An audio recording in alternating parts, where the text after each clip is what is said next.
Hi mga mommy! Ako nga pala si Kim. Hindi ako new vlogger. Bali nag-start ako mag-vlog. Year 2020 ata yun, yung nagkameron ng pandemic. And since I'm a first time mom, isi-share ko sa inyo yung tips kung paano ba mawala yung rashes ng mga baby nyo. So, ayun. Hindi ako isang espesyalista or expert sa mga gamot, ayun, or kung ano pang isasabihin ko sa inyo dito sa vlog na to. Pero, ito ay base lamang sa aking experience sa pag-aalaga ko sa aking baby. Ayun. So, bakit nga ba nagkakaroon ng rashes ang mga baby? So, mostly, yung sagot dyan ay dahil sa diaper. Hindi fit na yung diaper sa kanya, kaya nagkakaroon ng rashes sa puwet or sa singit-singit, ayan.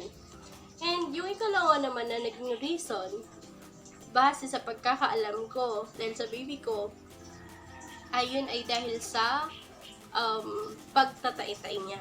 So, aminin naman natin sa hindi, umaabot talaga sa point yung mga baby na nagngipin, diba?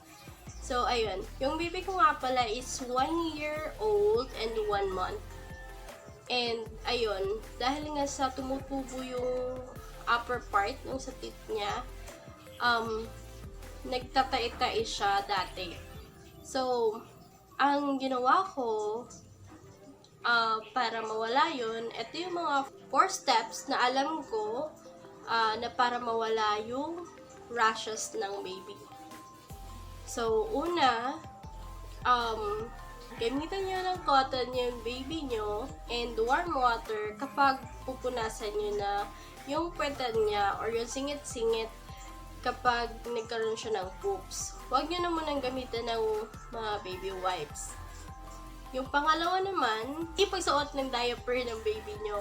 So, like 2 minutes, parang ma-relax naman yung kanilang mga puwetan, mga singit-singit, ayun.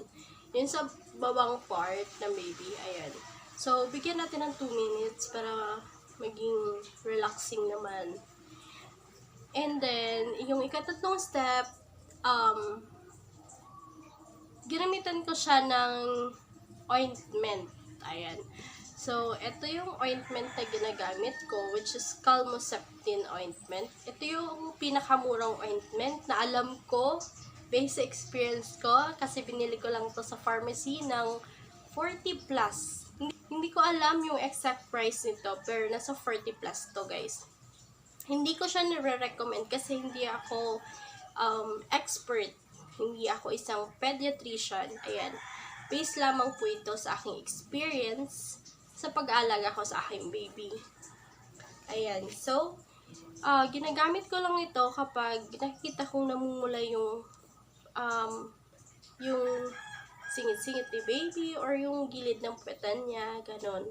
So, konti lang yung nilalagay ko sa kamay, dito sa finger ko. Tapos, ipapahid mo siya ng parang smooth lang.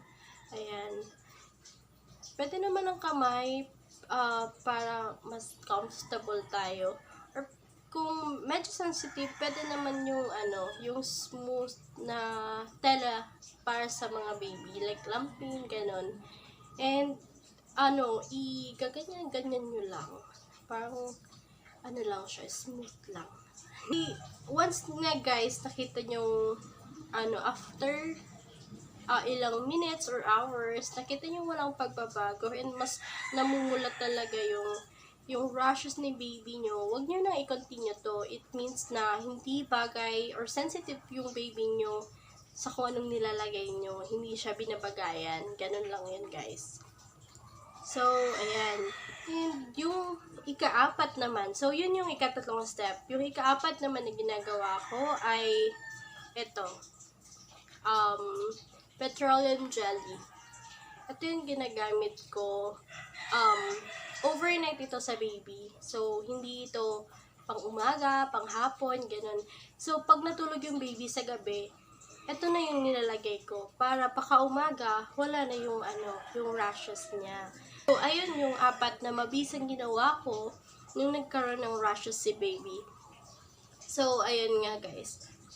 Sana natulungan ko yung mga first time mom na kagaya ko sa tips kung paano ba alisin yung rashes ng baby.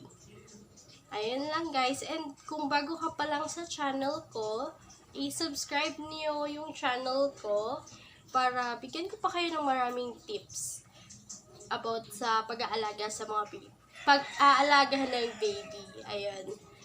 So, and guys, kung may gusto pa kayong